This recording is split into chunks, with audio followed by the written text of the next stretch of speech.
ಚಾಮರಾಜನಗರ ಜಿಲ್ಲೆಯ ಗುಂಡ್ಲುಪೇಟೆ ತಾಲೂಕಿನ ಭೀಮನಬೀಡು ಗ್ರಾಮವು ಮದ್ಯಪಾನದ ಚಟವನ್ನು ನಿರ್ಮೂಲನೆ ಮಾಡಲು ಕಠಿಣ ಕ್ರಮಗಳನ್ನು ಕೈಗೊಂಡು ಮಾದರಿಯಾಗಿದೆ. ಗ್ರಾಮದಲ್ಲಿ ಅಕ್ರಮ ಮದ್ಯ ಮಾರಾಟ ಮತ್ತು ಸೇವನೆಯಿಂದಾಗಿ ಸಂಸಾರಗಳು ಹಾಳಾಗುತ್ತಿರುವುದನ್ನು ಗಂಭೀರವಾಗಿ ಪರಿಗಣಿಸಿದ ಗ್ರಾಮಸ್ಥರು ಈ ಸಮಸ್ಯೆಗೆ ಕಡಿವಾಣ ಹಾಕಲು ಗ್ರಾಮ ಸಭೆಯಲ್ಲಿ ಒಗ್ಗೂಡಿ ನಿರ್ಧಾರ ಕೈಗೊಂಡಿದ್ದಾರೆ.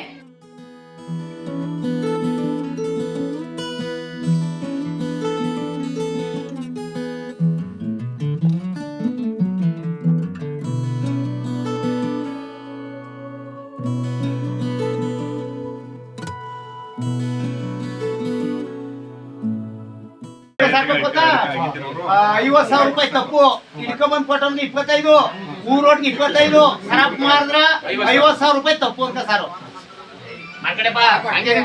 ಊರವ್ರ ಮೀರಿ ಮಾರ್ದವ್ರಗ ₹50,000 ತಪ್ಪು ಆಗಂತ ಸರ್ ಇಟ್ಕೊಂಡ್ಬಂದವ್ರಿಗೆ 25,000 ಊರೋಟ್ಗೆ 25,000 ಅನ್ಕಡು ಮುಲಾಜಿಲ್ದೆ ಆ ದಿನಕ್ಕೆ ಮಾಡಿಬಿಡ್ಬೇಕು ಅಂತ ಸರ್. ಗ್ರಾಮದ ಯಜಮಾನರು, ಮುಖಂಡರು, ಯುವಕರು ಮತ್ತು ರೈತ ಸಂಘದವರು ಸೇರಿ ಅಕ್ರಮ ಮದ್ಯ ಮಾರಾಟಕ್ಕೆ ಕಠಿಣ ಶಿಕ್ಷೆಯನ್ನ ಘೋಷಿಸಿದ್ದಾರೆ. ಗ್ರಾಮದಲ್ಲಿ ಮದ್ಯ ಮಾರಾಟ ಮಾಡುವವರಿಗೆ ₹50,000 ದಂಡ ವಿಧಿಸಲಾಗುವುದು. ಜೊತೆಗೆ ಮಾರಾಟದ ಮಾಹಿತಿ ನೀಡಿ ಆರೋಪಿಗಳನ್ನು ಹಿಡಿದುಕೊಡುವವರಿಗೆ ₹25,000 ಬಹುಮಾನ ನೀಡುವ ತೀರ್ಮಾನವನ್ನ ಕೈಗೊಳ್ಳಲಾಗಿದೆ.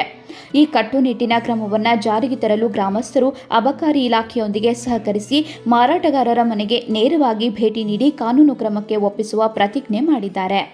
ನಾವು ಈ ದಿನ ಸಭೆ ಸೇರಿ ನಮ್ಮ ಊರಿನಲ್ಲಿ ಅಕ್ರಮ ಮದ್ಯ ಮಾರಾಟ ನಡೀತಿದ್ದು ಹೆಚ್ಚಿನ ಯುವ ಪೀಳಿಗೆ ಹಾಳಾಗ್ತಿದೆ. ಅದರಿಂದ ತಡೆಗಟ್ಟಬೇಕು ಅಂತ ರೈತ ಸಂಘದಿಂದ ಹಾಗೂ ಯಜಮಾನರು ಸೇರಿ ನಾವು ಒಂದು ಸಾರಿಕೆ ಹಾಕಬೇಕು ಅಂತ ತೀರ್ಮಾನ ಮಾಡಿದ್ವು. ಸಾರಿಕೆ ಏನಂದ್ರೆ, ಯಾರು ನಮ್ಮ ಊರಿನಲ್ಲಿ ಮಾರಾಟ ಮಾಡ್ತಾರ ಅವ್ರಿಗೆ 50,000, ಯಾರು ಹಿಡ್ಕೊಬತ್ತಾರ ಅವ್ರಿಗೆ 25,000 ಅಂತ ನಾವು ದಂಡ ಹಾಕಿ ವಿಧಿಸ್ತು. ₹50,000 ತಪ್ಪು ಇಟ್ಕೊಂಡ್ ಕೊಟ್ಟವ್ರಿಗೆ 25 ಊರೋಟ್ಗೆ 25 ಸರಪ್ ಮಾಡಿದ್ರ ₹50,000 ತಪ್ಪು ಅಂತ ಸರ್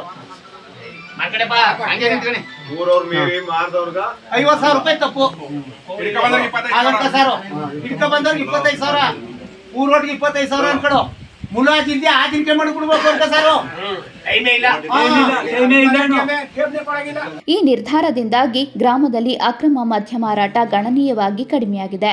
ಕೆಲವು ಆರೋಪಿಗಳನ್ನು ಗ್ರಾಮಸ್ಥರೇ ಹಿಡಿದು ದಂಡ ವಿಧಿಸಿದ್ದು, ಮಾಹಿತಿ ನೀಡಿದವರಿಗೆ ಬಹುಮಾನವನ್ನು ವಿತರಿಸಲಾಗಿದೆ. ಈ ಕ್ರಮದಿಂದ ಗ್ರಾಮದಲ್ಲಿ ಕುಡಿತದ ಚಟ ಕಡಿಮೆಯಾಗುತ್ತಿದ್ದು, ಸಾಮಾಜಿಕ ಸೌಹಾರ್ದತೆಯನ್ನ ಕಾಪಾಡಲು ಭೀಮನಬೀಡು ಗ್ರಾಮವು ರಾಜ್ಯಕ್ಕೆ ಮಾದರಿಯಾಗಿದೆ. ಈ ಉಪಕ್ರಮವು ಇತರ ಗ್ರಾಮಗಳಿಗೂ ಸ್ಫೂರ್ತಿಯಾಗಲಿದೆ ಎಂದು ಗ್ರಾಮಸ್ಥರು ಆಶಿಸಿದ್ದಾರೆ.